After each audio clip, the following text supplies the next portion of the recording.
Okay, so we come to the final presentation in this session that will be given by George Skretas. The title is slightly different from the program. It's Sports Spanners and Temporal Cliques and where to find them. Yeah, we have changed this name many times, so I'm not even sure this is the name of the actual Temporal language. Yeah. So apologies if I go outside of the display. I tend to wander up and down a bit when I do presentations. And since it's late during the day, I thought I would start with a story to basically just maybe wake everyone up and also to explain this mess of authors here that you see, which has reached double digits. And that doesn't happen often, and also everyone from the same institute. So what led to this paper was that we were doing a master project in our group, and we decided to do it on reachability problems in temporal graphs with no specific problem in mind. So there are 5 master students here: Sebastian, Ben, Nico, K, Jonas, and Armin.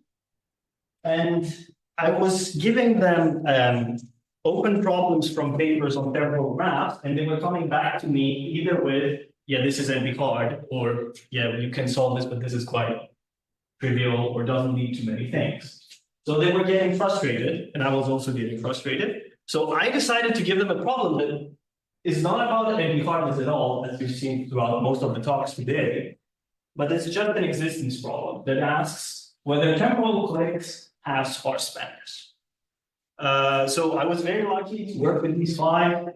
Most of the work is done by them, the slides are done by them, and this led to a very good paper, which I will now try to explain to you. So, we need to click inside what? Yeah, okay, it works now. Great. So, since I'm late during the day, I think I can skip the introduction. And we're basically going to be talking about spanners in temporal graphs. And spanner is basically you're looking for a subgraph in your graph where the reachabilities are still satisfied for any pair of nodes. And then I will be into what this paper is trying to do. So, we have static graphs. People have talked about it. You can think of them as road networks. And common problems that we try to solve are shortest paths, spanning trees, and matchings. And this is all very nice. In practice, we can do that stuff quite easily and efficiently with algorithms.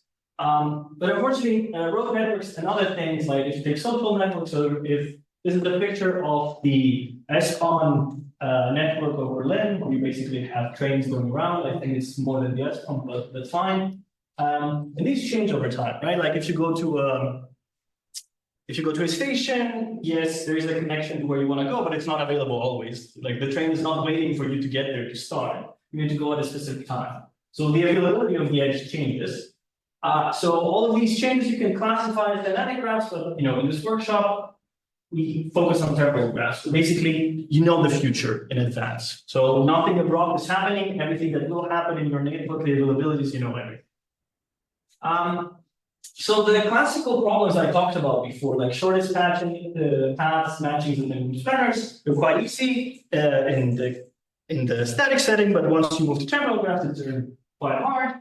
And since we'll be talking about spanners, let's focus here. Now, in the static setting, if you're looking for a minimum spanner, then that will be a tree, which is quite easy to find, and if you have weights. But unfortunately, minimum spanners on temporal graphs can be even as large as quadratic sometimes. So let's focus on this. Now, I guess it's fine. Yes, you can, but I don't know, I can go through it. So basically, what we want, we're given a graph, and we want to find a subgraph such that the subgraph still has all parameterization. I think if you go to more, okay, no, great. Yeah, so we want to have all paired connectivity in the temporal. Now I will make this assumption for now, which is not necessary, but let's just focus on it, that I assume that my temporal graph is proper. That means that any 2 adjacent edges have different time labels, and there exists a general lower bound on what the spanner can be, which is 2n minus 4, and this comes from Gaussian theory. But there exist arbitrary graphs, and Axiology simple values showed this in 2016 that require n-squared edges to have a spanner that maintains all pairs connectivity.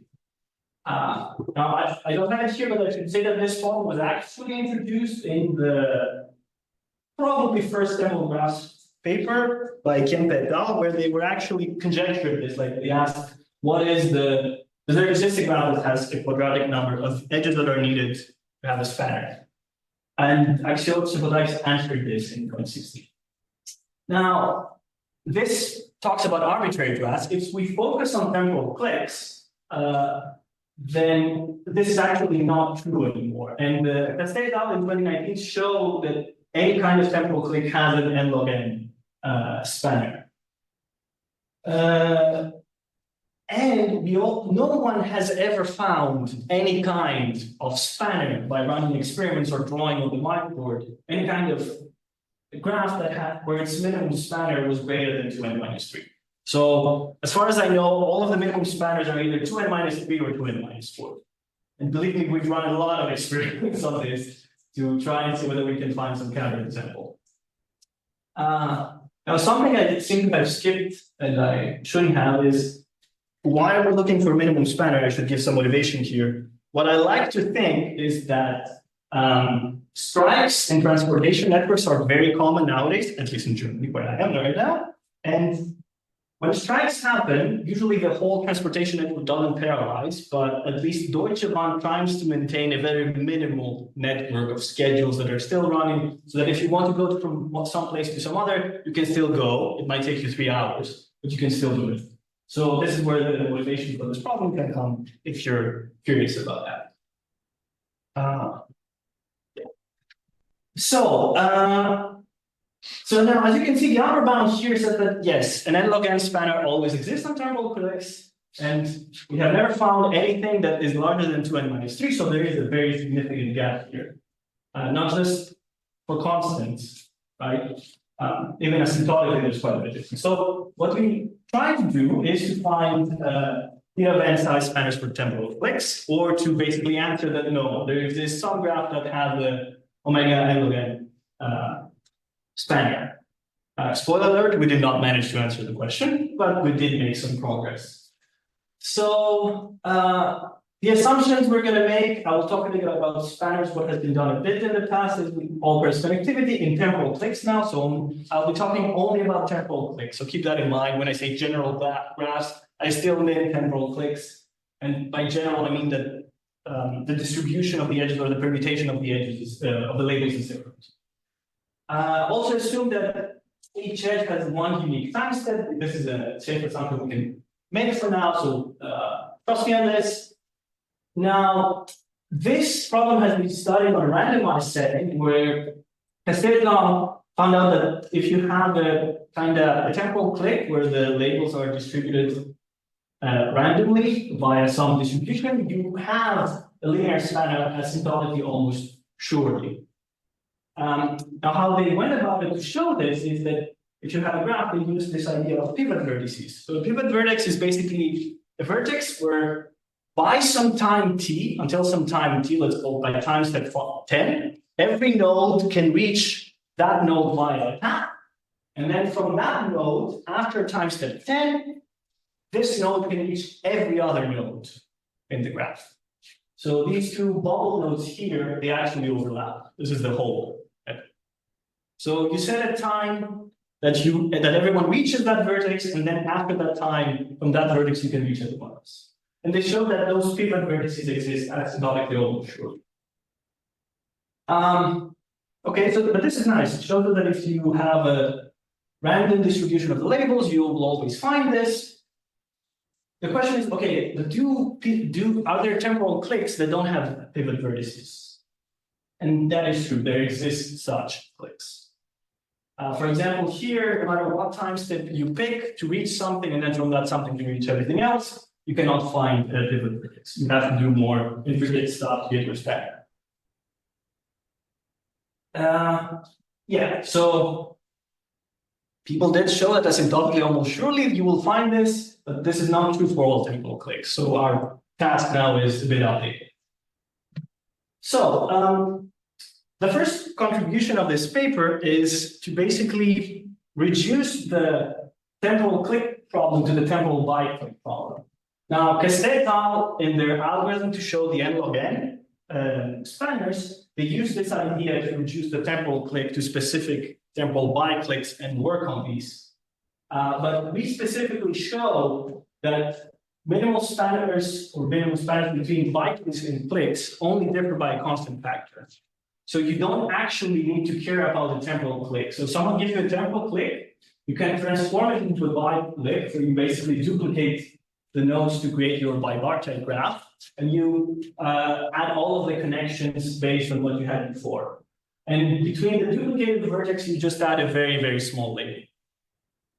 So now this is nice because at least, let's say for us that worked on this, but I think that most people would agree, thinking on a temporal byte click is much better than thinking on a temporal click. And the extra thing that is nice is that you don't need to think about every node reaching every other node in the temporal byte click. You just pick a side. So let's say I pick A. I just need to find a spanner where everyone from A can reach everyone from B, which is also easier to think about.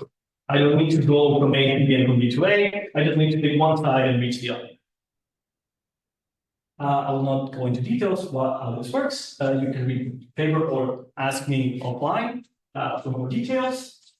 Okay, so we did this. So we went to looking into more properties that give you a spanner. So the next one is extremal matchings. So assume that I have this temporal byte click that has 3 nodes on each side.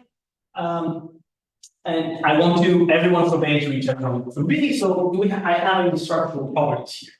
So first, let's look at first and last edges. Now, from this point on into the presentation, whenever I say first and last edges, what I mean is you look at each vertex and you find its first, the label with the smallest, the edge with the smallest label, and that's its first edge. If you sorted these, for example, and the last edge is the largest one. So, for example, if I was looking at the last edges of all of these nodes, of the bottom part, it would be this. If I was looking for the first ones, it would be this. Now, we have this property that the first and last edges must form a matching, a complete matching between the graph. If not, a perfect matching. If not, we have this property that is called dismountability. So let me talk about this. This has been discussed in the previous spanner papers. This is not something we came up with. It's, okay, let's see, A2, its first edge is 1, okay? It is 1. Now, A1 has edge label 0 that gets to this, and then can get to A2 via this label 1. Now, every other label that A2 has is larger than this number 1. If I remove vertex A1 and add 0 and 1 to my spanner, and I solve the rest of the graph, then at the end I will get a spanner also for A1. Because since in my reduced instance that doesn't have A1, A2 has larger labels and is reaching everyone in B. If I just add this 0 and 1 at the spanner, then everything is also solved for A1. Because A1 can reach all of the B side via A2. And I hope that makes sense. So this is this idea of dismountability. And you can always do this. So I have this pi minus and pi plus here to define the earliest local neighbor. So if I look at A prime here, it's earliest local neighbor. That means the neighbor that is defined by the first edge is B. And if B has a neighbor that has a smaller edge than this, then this node can be dismounted. And I can reduce my instance and look at the rest of the graph. Yeah, and the same holds for B, but now the reverse. I only look at the last edge where this can happen because I want to reach B. So from A, we want to go to B. And the theorem states that you can always find a dismantleable vertex until you have a perfect matching between A and B in this first and last edges, which is very nice. Because then whenever we don't have an instance like this, or even whenever we have an instance where the A and the B side is different, because you don't have a perfect matching, you can reduce your instance until you have two equal sides. So we have this property that anytime we have a temporal byte click, we can reduce this until we have this matching. Okay, so now we can, from whatever we look on forward, we can make this assumption that this exists. Otherwise, we have a way to reduce our instance. Now, apart from that, for every one temporal spanners, this is also a nice way to retrieve the results by Skretas et al. For the n log n spanner. Their algorithm was quite intricate, had a lot of details, and there's a much easier way to do this by taking this, knowing that this can happen by using a divide and conquer idea. So here I have my graph. I divide the A side into two equal sides, and then I solve each side independently by using this reduction for extremal matchings. So I look at the side that includes A1 and B. Now, since the two sides are not equal, there must be a discountable vertex, which I can find, which is actually X here, because this 5 here is the latest edge of a prime. So I could do the 5, 6, and since this is the latest edge in the reduced instance, everyone could reach a prime, then take the 5 and the 6 to reach this. So I can remove that vertex, and I can keep going, finding these multiple vertices, split, into a divide conquer technique where I solve the reduced instance on the left side and the reduced instance on the right side, and find my find an n log n spanner like this, which is much easier as a proof and also much faster and easier to explain to you. So yeah, so first we use the extremal matchings both to be able to reduce our instance to something much simpler and also to retrieve the previous result for the n log n in a much simpler and elegant way. Okay, so now let's see, though, what we can do to go towards linear spanners. So previously we talked about pivot vertices, and we showed that these do not always exist. And the ideas were to take a foremost entry towards a vertex, and from that vertex, take an out tree that goes to everything else. So you wanted something like this, to reach VP before time step t, and then reach everything else after time step t. And this, if you included all of this, you would get your spanner. Now we generalize this idea to what we call partial pivot edges. Now the idea here is, as you see in the figure, so the blue side, the in of E, is basically I fix an edge E, and I look at what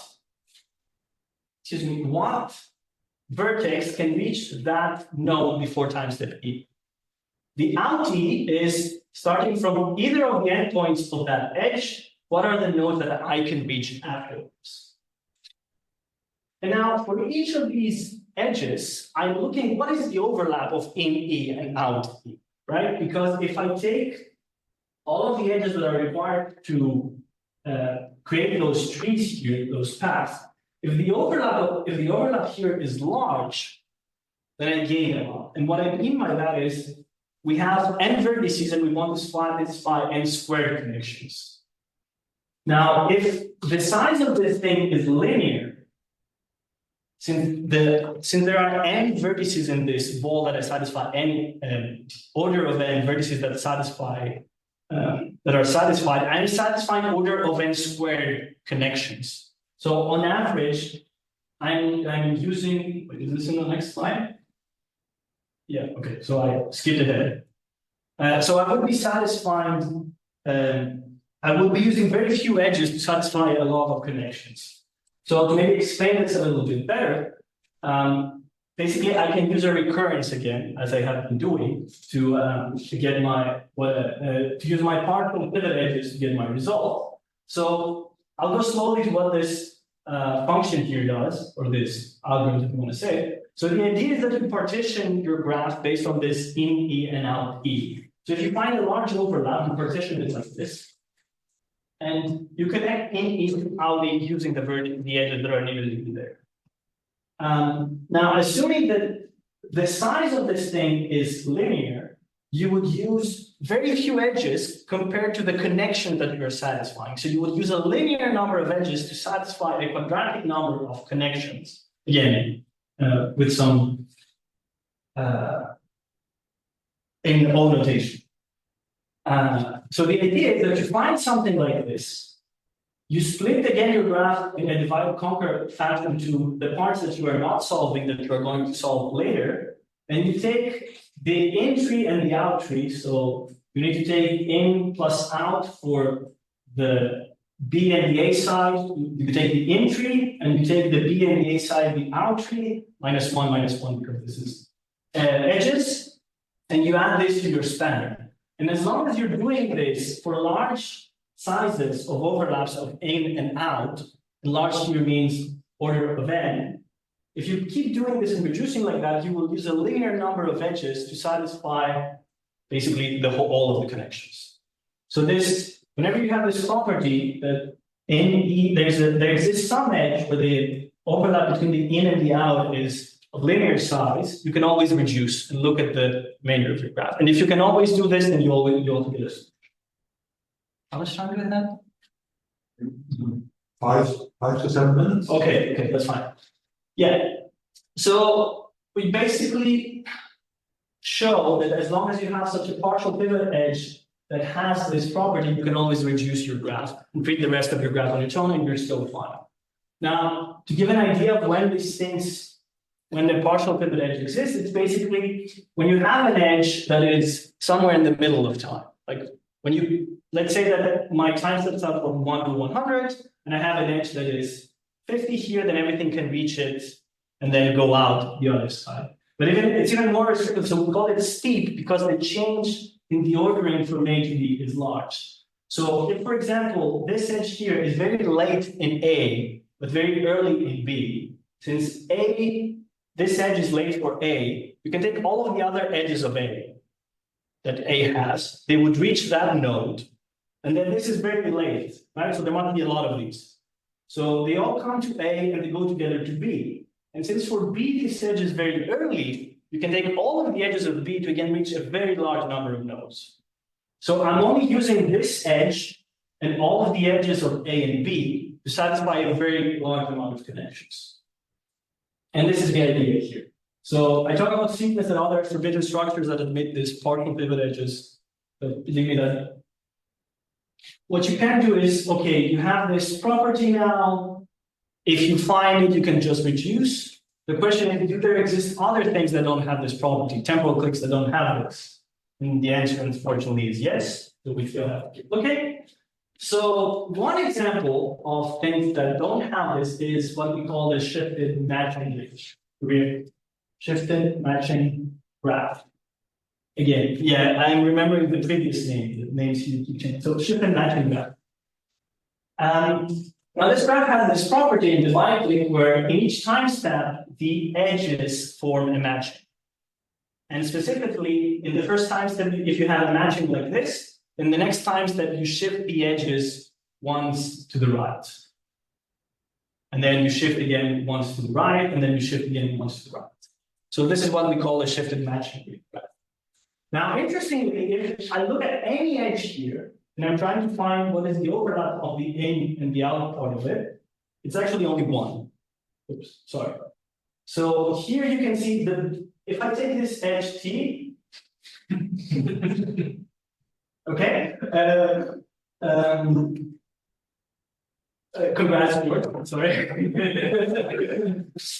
So if you, the blue part here are all of the nodes that can reach this edge before time step T, and the red part is the nodes I can reach from these two endpoints afterwards. So the overlap here is very small. So I can find all of the partial pivot edges that I find here basically satisfy only one connection, which is very bad. Now, the good thing here is that we can use another property here to find linear size spanners in this things. So we define reverted edges. So what we do is, okay, take any edge here, take the edge AB that doesn't exist, and based on this edge, take any other connection you want to satisfy, A prime to B prime. So there exists a path that goes from A prime to the earliest neighbor of A prime. So this node has as an earliest neighbor A prime. So this edge is the first edge for this node. So I take this, Now, since this is the earliest edge, I can definitely take this. And the question now is whether I can take this. So let's take this as a question mark. Similarly, I define this other path where this is the latest edge of this node. So this path is definitely temporally true. The question is whether this edge is true. Now, the idea here is that if both of these are not true, I add them to a set that I call not reverted E. And the nice thing is that for every edge that does not belong to this set here, if I just take the edges that are adjacent to A and B, plus the first and last matchings, all of those connections will be satisfied. So if I can find an edge where this set here of, and again, this set means that an edge doesn't belong here if this path is not temporally connected and this path is not temporally connected. If I can find such an edge where this thing is small, I can find a linear spanner that only uses the edges that are adjacent to A, B, the first and the last matches. This is why we get forwarded here. The edges of A, the edges of B, first and last matches. So also when this is true for any node, for any edge in the graph, we also have a solution for linear spanners. Now, from what we've noted, the edges that have such a set that is small are either very early for a node or very late for a node, which is not the exact opposite, but for hyperbole reasons, I would say the exact opposite of what pivot edges are, where you want it to be somewhere in the middle. So it seems like these two approaches are trying to attack the problem from two different sides. And the question now is again, yes, are these two things enough to answer everything? The answer is no again, unfortunately. And basically, what we are answering is whenever we have pivot sets that are linear in size or that are very small, we have solutions. Like I said, the two opposite way of attacking this. But when we have pivot edges that are of this size, we don't have a solution. And in the interest of time, that I think I'm quite late, I will just say that we created a kind of artificial instance because we were trying for 2 weeks to find something that doesn't work. And this is this idea of doing product graphs. So you take graph G and graph H. Basically, for each node in G, for each edge in G, you create a copy of H inside it. This is why there's a tensor product graph. And in this case, you can define a function for how you will do those labels using the shifted matching ring graph. No, shifted matching graph, sorry. We used to call them ring graphs. Such that if this function has this order, then the graph is not solvable by either the partial edge pivots or the reverted edges. The good thing here is you can find a linear spanner again by just taking the spanner for each of the two graphs and just combining it. So, yes, now again, the question is, have we solved everything? And I can only conjecture here and say no. Unfortunately, the master project had to end at some point, and we didn't have enough time to try to come up with other artificial things. All of my students conjecture that, yes, there are other things there that are not solved by this measure. So I will treat it as we haven't solved the problem for now, even though these might be enough, but I don't think so. So, small summary. We made some progress into showing that temporal cliques and linear size spanners, or on the other hand,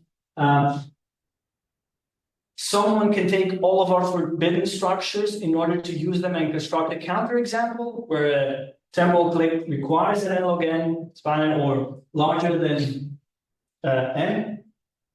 We have these nice properties that we can use to always reduce our graph to a simpler thing that cannot have any of these. And we also showed the full equivalence of cliques and bicliques because, well, bicliques seem easier to think about at least.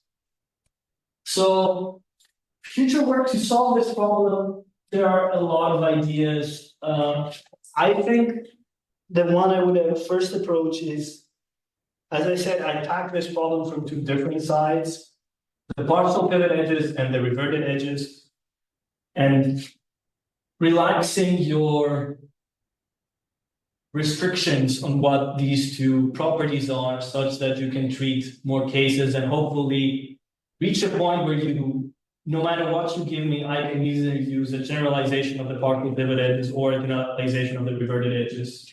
And this means that I would have solved the problem. But yes, I conjecture we haven't solved everything, and that temporal clicks at mid-linear spans. That's my current prediction. Thank you very much. Thank you. So we have the coffee break coming up. We do have time for a question if someone has one. So are there any online questions or offline questions? No, there's no progress that I'm not telling. So we started working on this back in September, and we were discussing master theses for the students, and we specifically decided that this is not the topic for a master thesis because you either get everything or you have nothing to show for it. So it is difficult for me to convince people to work on this, either PhD students or master students, because it's a risky project for someone who wants to produce things. Yes. Any other questions online or from the room? So your conjecture would be every click admits linear size span? Yes. Okay. And your master students? Yes. I think most of them would say yes. I don't know if I've asked any, they're high-mind degrees. I don't know if any one specific one doesn't agree with this, but the five of them together lean more towards linear spanners exist. Okay. I think there are no further questions, so let's thank again all speakers of the session and George.